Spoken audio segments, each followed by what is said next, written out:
안녕하세요. 고품격 설거지 수다방의 앤디입니다. 그럼 오늘도 설거지 시작하겠습니다.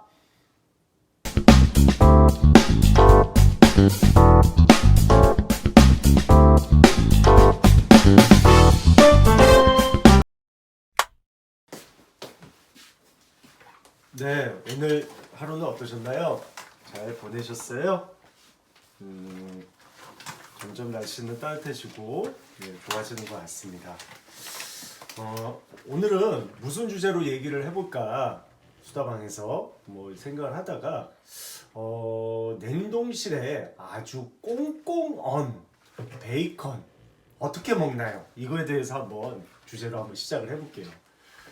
상황에 대해서 좀 얘기를 드릴게요. 먼저 제가 우아하게 호텔 같은 데서 이제 밥을 먹잖아요. 그러면은 예를 들어 리조트나 이런 데 보면은 후라이, 계란 후라이 같은 거에다가 베이컨 약간 그런 식으로 간편하게들 먹잖아요. 아침에는. 그런 식으로 베이컨을 이제 해서 먹으려고 하는데 베이컨이 냉장고에서 딱 꺼냈는데 꽁꽁 얼은 거예요. 그래서 제가 얘기 드린 것처럼 제가 음식을 많이 하고 이런 사람이 아닌데 와이프가 없는 그런 상황 속에서 베이컨을 이걸 어떻게 녹여야 되냐 라고 생각을 했어요. 이게 쉽지 않더라고요. 해보니까 베이컨 꽝꽝 얼어가지고 냉동실에 넣는 거 굉장히 어렵더라고요. 그거에 대해서 한번 주제로 한번 얘기 나눠보도록 하겠습니다. 다들 아시겠죠? 여기서 잠깐 베이컨에 대한 부분들은 아시죠? 베이컨은 돼지고기 옆구리살을 소금에 절인 후에 해서 훈제를 한 그런 거, 그걸 이제 베이컨이라고 흔히들 하잖아요.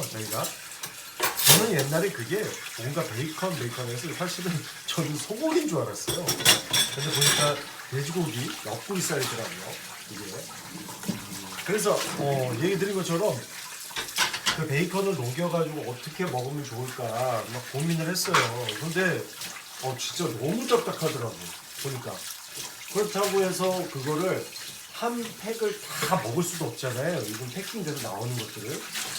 그래서 이거를 어떻게 해야 되나 고민도 하고 그렇다고 해서 이거를 전자레인지에 해동시켜서 먹을 수도 없고, 해동시켜서 이거를 한 번에 다 먹으면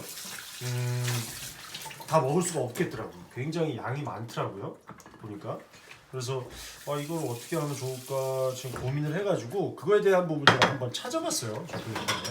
그러면서 그 내용을 한번 공유해 보도록 하겠습니다. 일단 베이컨 관련돼 가지고 쭉 찾아보니까 일단은 자연적으로 녹여서 먹는 방법이 있더라고요. 그러니까 꽁꽁 얼은 거를 상온이죠. 상온이나 이런 데 실내에 내놓으면은 자연적으로 베이컨이 떨어지게 이렇게 되잖아요. 그거를 하나하나 다시 먹는 그런 형태가 있을 수 있을 것 같고요. 또 하나는 물을 끓여요. 물을 끓인 상태에서 그 베이컨을 한 번에 녹이는 거죠. 근데 이 방법도 별로인 것 같더라고요. 저는. 그래서 베이컨 이거를 어떻게 먹으면 좋을까 계속 고민을 했는데 저 같은 경우에는 솔직히 말씀드리면 이 부분들은 나중에 찾아봤었잖아요. 그래서 그렇다 보니까 베이컨이 얼은 상태로 이거를 고민하다가 가위로 칼로 이렇게 흠집을 냈어요. 끝에 부분 다 먹을 수가 없으니까 막 찢겨나가고 자꾸 이러니까, 그래서 그 부분을 찢어가지고 칼로 썰어서, 그리고 마지막에는 가위까지 써가지고 끝부분만 약간 큰 그림에서 사각형으로 도려낸 것만 해가지고 구워 먹었어요. 그거 쉽지 않더라고요. 그래서 베이컨 이거 어떻게 해동해서 먹는지, 그래서 이제 저도 알려드리게 된 건데요. 일단은 아까 말씀드린 거 해결 방법은 일단 크게 두 가지입니다. 일단 자연적으로 해동해서 먹는 방법. 자연적으로 해동하는 방법들은 근데 사실 실상 빨리 먹을 수 없잖아요, 이거는.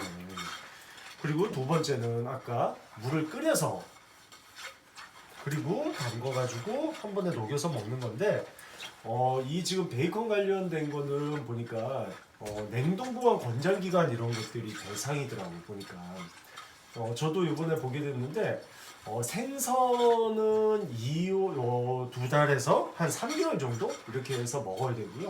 냉동실에 있더라도 해산물 같은 경우도 한 2달에서 3달 정도 해서 먹어야 되더라고요. 보니까. 그리고 요번에 보면서 조금 제가 의아하게 생각했던 게 사실 베이커하고 소세지였어요. 저는 그게 오히려 더 오래 먹을 수 있을 거라고 생각을 했는데 그거는 권장 기간이 1달에서 2달 정도 되더라고요. 굉장히 좀 짧죠, 사실. 근데 소고기는 또 익히지 않은 거 그런 거는 뭐 조금 오래 두고 오히려 더 냉동실에 얼리면 먹을 수 있더라고요. 그래서 이 점들을 참조해서 쓰시면 좋을 것 같습니다.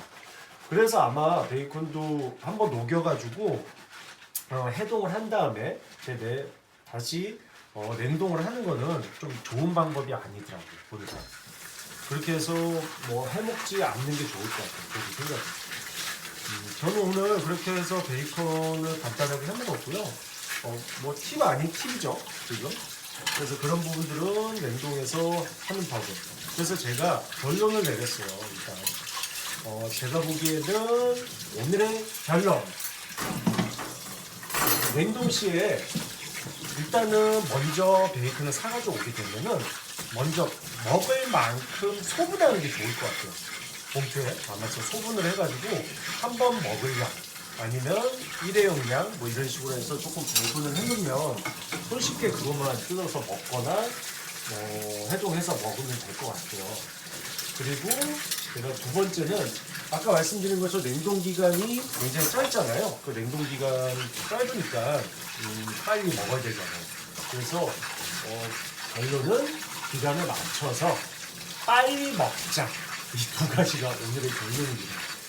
일단 베이컨 관련돼 가지고 꽁꽁 얼은 거 뭐 아마 다들 냉동실에서 그렇게 해서 드시면서 불편해 하시는 분들도 있으실 거예요. 근데 제가 얘기 드린 이런 부분 참조하셔가지고 베이컨 관련된 요리들도 맛있게 해서 드시면 좋을 것 같습니다. 네, 오늘은 설거지가 많지는 않아요. 그래서 간단하게 하고 있고요. 베이컨 요리로 맛있는 요리들을 해 드시면서 좋은 시간들 보내셨으면 좋겠습니다. 이렇게 오늘도 좋은 꿀팁 뭐 하나 알려드렸는데요. 보시고서 또 더 좋은 꿀팁 있으면 댓글 달아주시면 저도 한번 참조해서 또 생활에 또 이런 부분들 같이 점점 스킬업 하는 거죠. 저도 맞죠? 네, 그렇다 보니까 얘기하는 동안 또 설거지가 또 간략하게 이렇게 끝났습니다. 그러면 설거지한 부분들 오늘도 깨끗이 한번 보여드리고요. 네, 깨끗해졌죠? 네, 감사합니다. 좋은 하루 되세요.